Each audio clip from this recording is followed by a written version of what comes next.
Yo everyone, I'm sorry for the later upload, but welcome to my predictions and breakdown for the entire UFC Fight Night, Oliveira vs Gamrot fight card, and can I just say, we've been on an absolute roll recently, not only with picks, but with bets too. Like, not only did we almost completely clean sweep UFC Perth on picks, but UFC 320 was one of our biggest winning weeks ever when it comes to our bets. Before we get into this prediction video though, I do want to actually quickly recap the last card's results for you guys, just so you can see what I'm actually talking about here.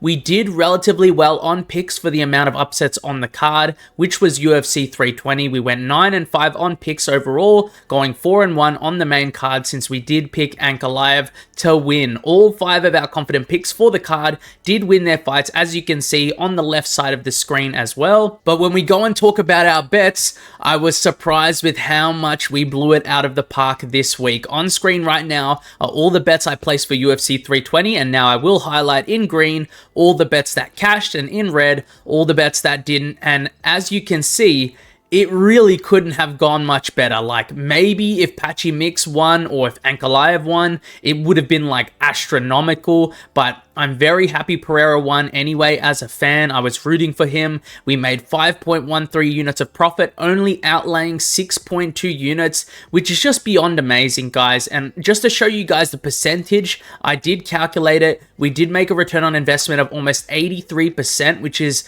literally bonkers, guys. I'm very, very happy.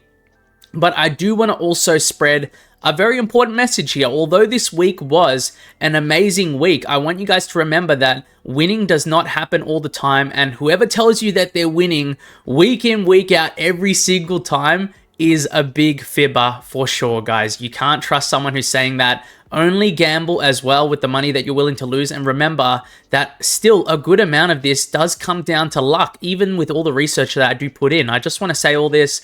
I also want to quickly give a shout out to the 2 subscribers I chose to be the subscribers bet of the week this week for UFC 320. Both their bets did cash, and one of their bets, the one by Hayden Glover, was a 4-leg parlay, so it was super impressive to me that that one did end up coming out on top. Thanks to both of you guys for being a part of the guide, and I hope you guys made some money on this card. I will also be posting the full card betting guide for this card later on this week when the betting lines are fully out. It should be sometime out tomorrow, guys, for you. And if you want to be a part of the betting guide by becoming the subscribers bet of the week, please go into the comments section below and let me know what your favorite bets are for this card, and I will be taking one person's bet to add to the betting guide for this week. This bet may be a specific bet I like, or even the top comment with the most likes on the video. If you guys think you've got a solid bet in mind, feel free to leave a comment in the comments section below.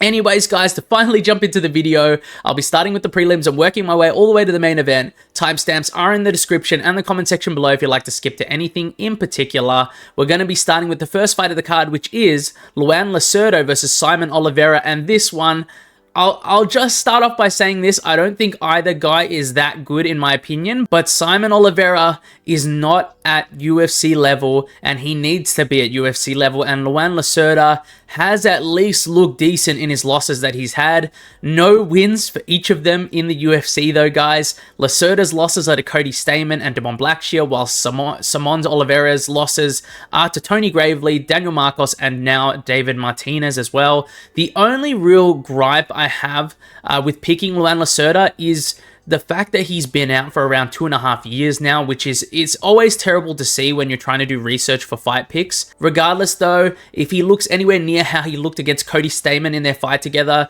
he should win this fight by being the more active and more versatile striker. Luan Lacerda's got very nice kicks. He's got good volume as well, and I think that should be enough here because Oliveira is just so one-dimensional, and when he starts losing exchanges, he starts throwing anything out there. Like, I'm pretty sure it was the fight with Damon Blackshear or Daniel Marcos. It must have been the Daniel Marcos fight where he just kept throwing like spinning back fists over and over again, if I remember correctly, just because he just really couldn't do anything to Daniel Marcos on the feet. So I see this guy not having as much success and then getting more and more one-dimensional as the fight goes on. Luan Lacerda is the pick, guys. I do hate the inactivity, though, on his side. Moving on to Julia Pilastri versus Karolina Kowalkiewicz.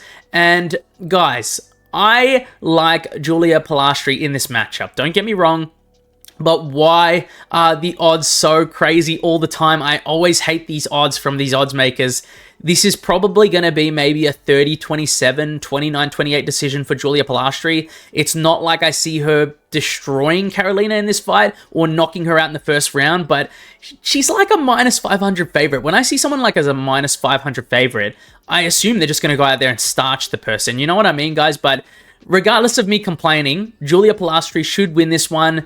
I do think she's going to be quite decent here. I think her aggression and her willingness to go forward and throw is what's going to win her this fight, in my opinion. Carolina has really struggled in the past with any sort of aggression from her opponents, and I'm pretty sure that Yasmin Lacindo had good success anytime she was coming forward too in her fight with her, and just overall when she would commit to her combinations against Carolina. Guys, I just think that Julia is going to get the better of the striking combinations in this fight by far. She's more technical. She's going to be a quicker fighter in there for sure. Carolina has been slowing down the closer she's been getting to 40 years old, and Julia's losses are not too bad, and they're not to bad competition either. And Lupita Godinez, Josephine Knudsen, who she did lose to, are solid comp in my opinion. I believe they're both pretty good, especially Lupita Godinez. She's super solid. Julia Pilastri by decision is my pick, guys. Moving on to Valter Walker versus Mohammed Usman, and I don't know what's going on here in my opinion, guys, because this seems like a pretty major step down in competition for Valter Walker, who's coming off a first-round submission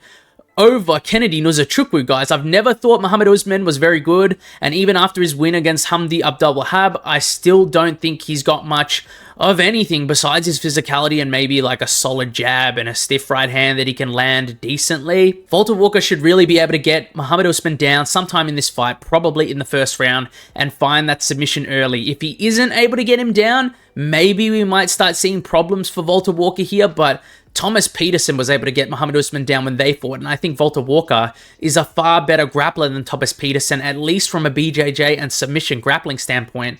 This is going to be a very quick pick here, guys. Valter Walker by submission inside the first round. I'll say he gets another heel hook again for the 4th time in a row now, guys. Confident picks list edition as well. I feel very good about Valter Walker. Moving on to Lucas Rocha versus Stewart Nicoll. And you know what, guys? This has been a bit of a tricky one for me because it mostly will come down to what you might prefer. Lucas Rocha is the striker here in this matchup. He's the way more dangerous guy on the feet. He's way more technical. And overall, if this fight does stay on the feet fully, I could see him finishing Stewart Nicoll in this fight.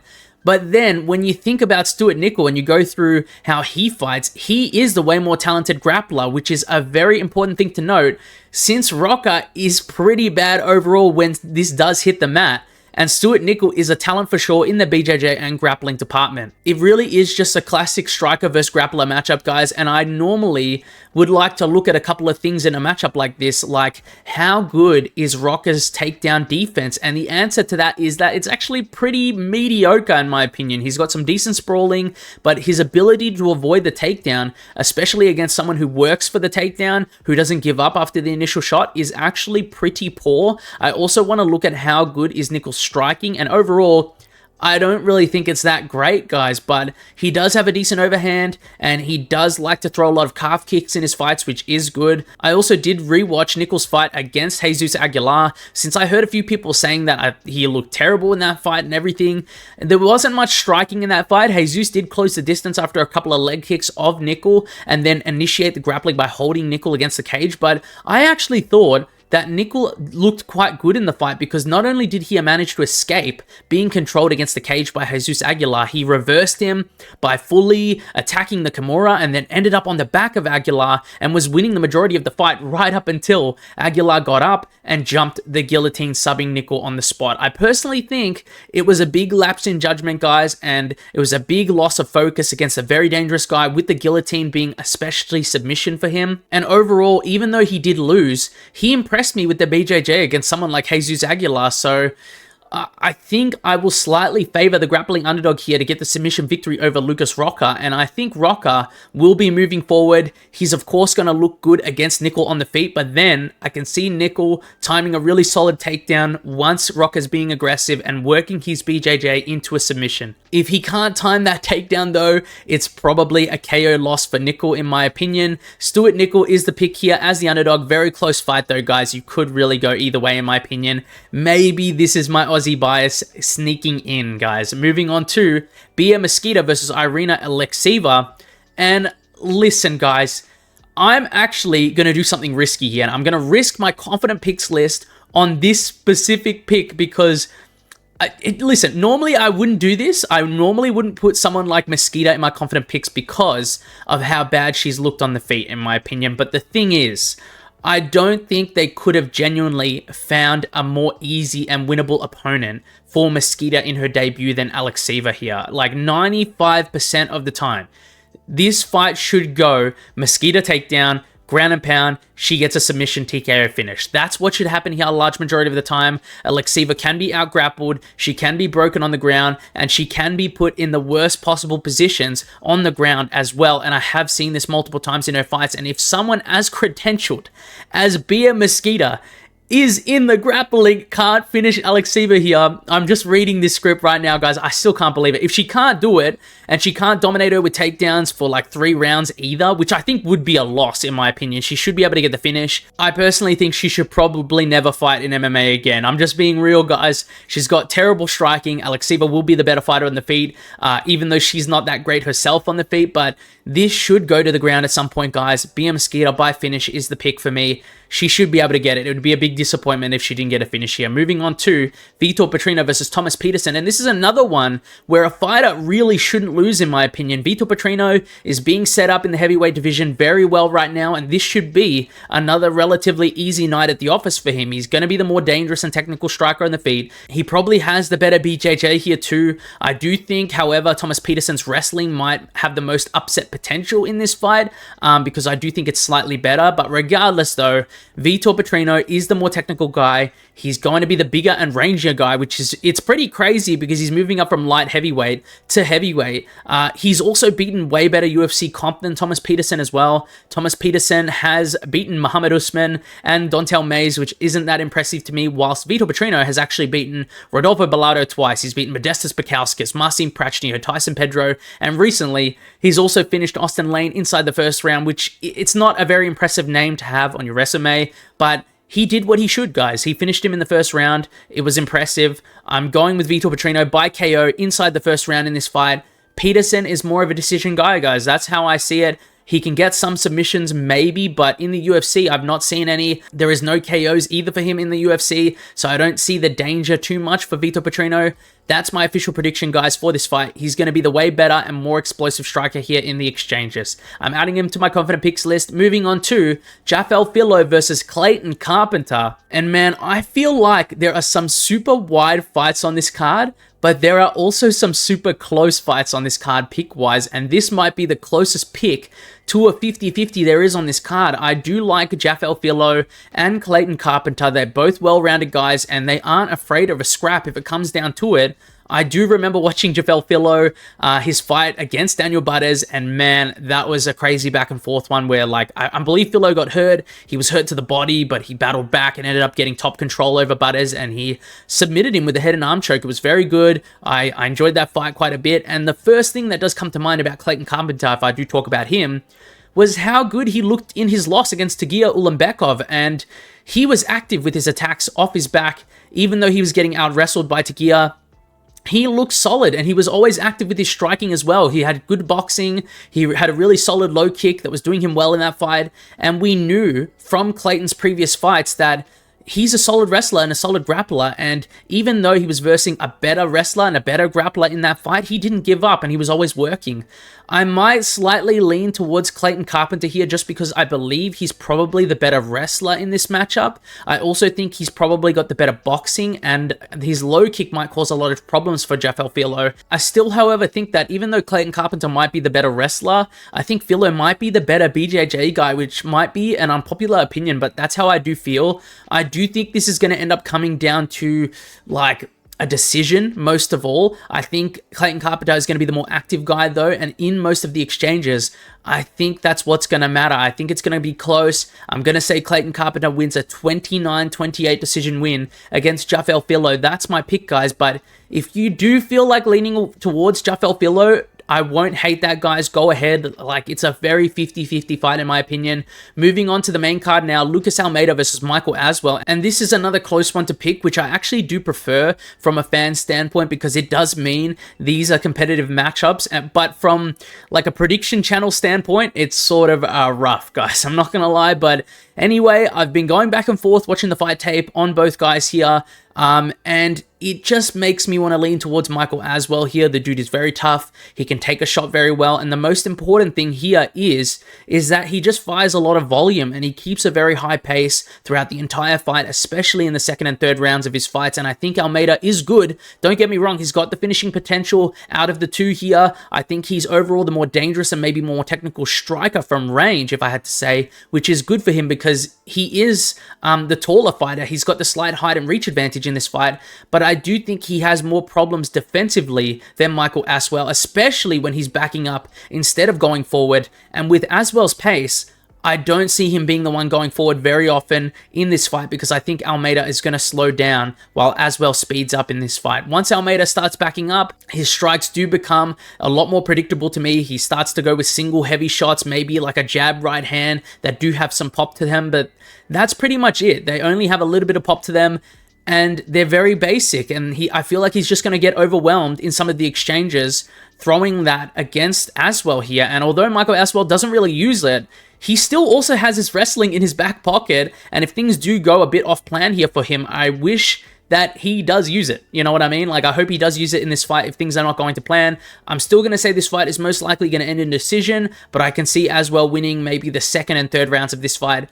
But get ready for a split decision, guys. I can feel it for some reason. Michael Aswell is the pick. Moving on to Ricardo Ramos versus Kaan Ofli. And in my opinion, although this is an interesting matchup, both Ricardo Ramos and Kaan Ofli haven't really impressed me very much in the UFC or just overall from watching their fight tape. I think I might prefer Ricardo Ramos. If I had to pick one to win this fight, I prefer him as a fight prospect inside the UFC as well overall. And it's mainly because I just hate how Kaan Ofli comes into striking range, especially when he gets in close. It wasn't really surprising for me to see him get KO'd by Myron Santos because he just looks reckless to me. It's not like the most reckless style, but just how he comes in is not good. Like, if you guys see it, that's just my opinion. And I'm not going to lie to you guys, a lot of these predictions on this card are going to be a little bit shorter. You've probably noticed that. But I am telling the truth here, guys, when I talk about these picks. Ricardo Ramos should be the better, more dangerous striker of the two going into this fight. I think he should win this fight on the feet the large majority of the time. He's way bigger. He's way rangier. He's longer reach by far as well. And if Kaan actually does manage to get him to the ground in this fight with his wrestling, his BJJ isn't the worst here either. And I do think he should be able to stand back up after being taken down. I'd prefer him not thinking about engaging in the grappling though with Kaan Ofli, since I believe that's Ofli's biggest chance of victory here. So please, if Ricardo Ramos keeps it on the feet, I'm hoping you do that. He should win this fight. Ramos is the pick here. Moving on to Jhonata Diniz versus Mario Pinto. And you know what, guys? I'm just going to say it off rip. I think I do like the underdog in Jhonata Diniz here to get it done. And this fight is going to be a striking contest for sure. I can just see it. And I think Diniz is decently technical for a heavyweight on the feet. And of course, Mario is also very solid on the feet as well. And to be honest with you, with the stuff I've seen from him before he came to the UFC, I do think he's actually going to be a bit more of like, how do you say, like, he's got a bit of a deeper technical tool bag than Jhonata Diniz overall. But I also think he's got more issues than Jhonata Diniz, and an issue that can be exploited by someone like Jhonata Diniz in this fight. And it was exploited against Mario Pinto in his fight with Austin Lane, guys. Even Austin Lane can exploit this issue.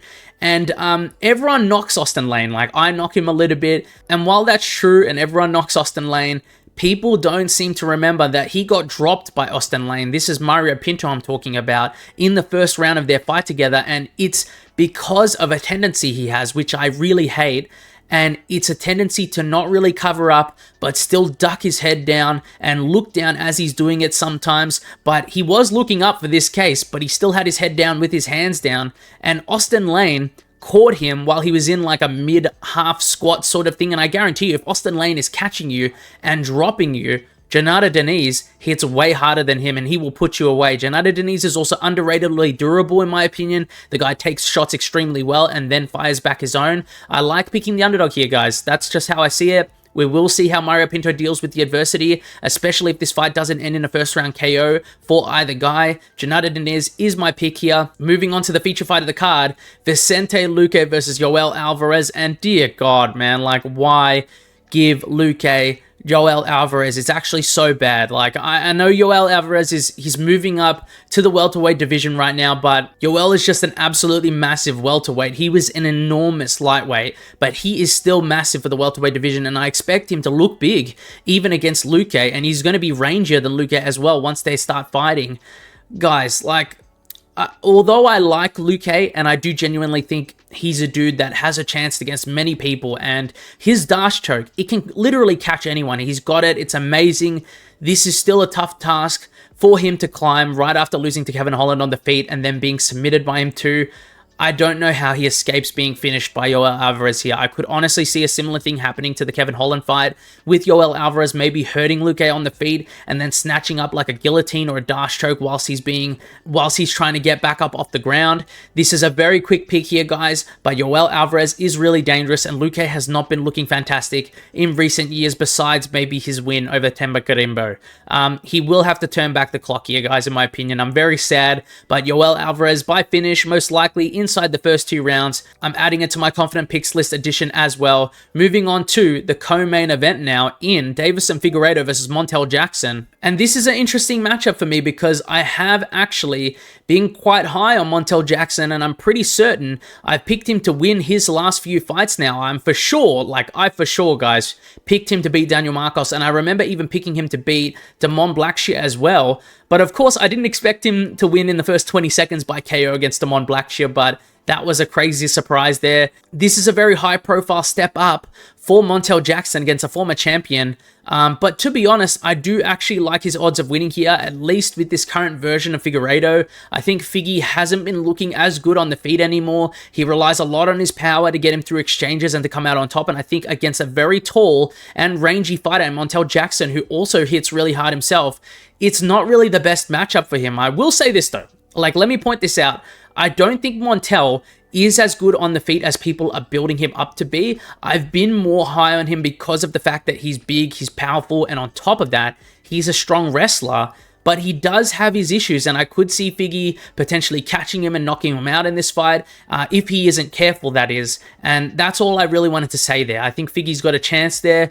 But I do think Montel Jackson should be able to keep a distance here. He should be able to land the straight shots on Figueiredo. He should be able to get out of the way of the single and double shot combo blitzes that Figueiredo does do. And then maybe he should be able to try to clinch and try to outdo Figgy in the wrestling. And in this fight, he should be able to do it all to win a pretty clear decision in my mind. That's the game plan here. I see Montel Jackson winning by decision by doing exactly that. If Figgy wins this fight, I think, to me, at least, it's probably going to be by KO, in my opinion. But the overall pick here, guys, I do think this is going to be a test for Montel Jackson, but I am picking him to get it done. I do think this is a closer one than the odds say, though. Figgy's not the worst underdog to pick. Moving on to the main event of the evening now, Charles Oliveira versus Mateusz Gamrot. And you know what's funny about this main event, guys? It's just really the fact that whenever anyone in the live streams has been asking me about this matchup, I always say the same thing. Like, I've been saying the exact same thing. I've always ended up explaining that I'll probably end up leaning towards Gamrot, and that's because I can picture Gamrot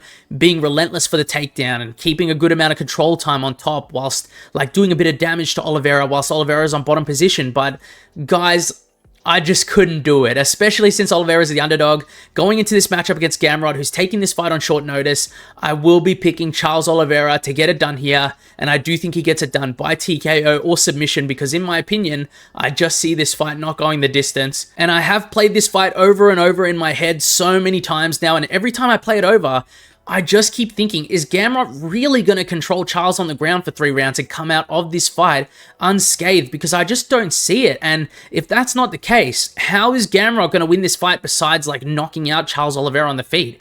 Even though I do believe Gamrot is technically the better wrestler here, and in a lot of his matchups, he's probably the better grappler and the better wrestler in a lot of them too. And his wrestling and grappling is 100% off the charts when it comes to his scrambles, and even against high-level grapplers, it's off the charts. And when he versed Beneil Dariush and Arman Tsarukyan, he really highlighted this to me. But Gamrot really rarely goes for submission attempts and mostly favors the top pressure and landing of some ground and pound. And I just don't see it here that he's going to be able to outdamage someone who's so active on the feet and someone who's so active on bottom position like Charles Oliveira. Gamrot will have to stay safe for the full 15 minutes, trying to engage in the takedowns and grappling with Charles. And that is a lot to ask of anyone, especially when Charles is going to pepper you with knees and everything he's got on the front foot coming at you like crazy to finish you. I do see a lot of people talking about Charles's chin, and if it's like completely gone after being knocked out by Topuria really bad in his last fight. And I have to say that I don't know this, guys. I won't know for sure, but if he has to go into any matchup with the current top guys right now, and I had to hand pick a matchup where I could see the least chance of him getting KO'd in, it would be against Gamrot, in my opinion. If his chin is completely gone, we will see it here. I don't necessarily think that Gamrot is weak, though. He did drop Dan Hooker twice in their matchup together. I did watch that recently as well, but I don't see him flatlining Charles Oliveira here. I'm going to say maybe we get some competitiveness in the first round. Gamrot looks good on the feet as well, and we go back and forth for a bit. Good scrambles maybe, and good exchanges in the grappling. But then, as we get into the second round, third round, damage starts to accumulate on Gamrot after engaging so much with Charles, and then Charles finally manages to hurt him on the feet and snatch up something, maybe like a standing guillotine, or he jumps on the back and goes for a rear naked choke. I just don't think Charles Oliveira is washed yet, guys. I don't really think that. I'm not ready to say it. I do think his time as champion is probably done, but I don't think he's completely done when it comes to beating high-level guys. He's a tough matchup for anyone. Charles Oliveira is my pick as the underdog. That's my prediction for the main event, guys, and that wraps up my full card predictions and breakdown for the entire UFC Fight Night Rio Oliveira vs Gamrot fight card. And if you guys have any thoughts or any questions for me regarding the card, feel free to leave a comment in the comment section below, and I'll do my best to respond to every single comment there is in the comment section below, guys. Thank you for your support. Please like the video if you like it, guys. Thank you for watching, and see you guys next time.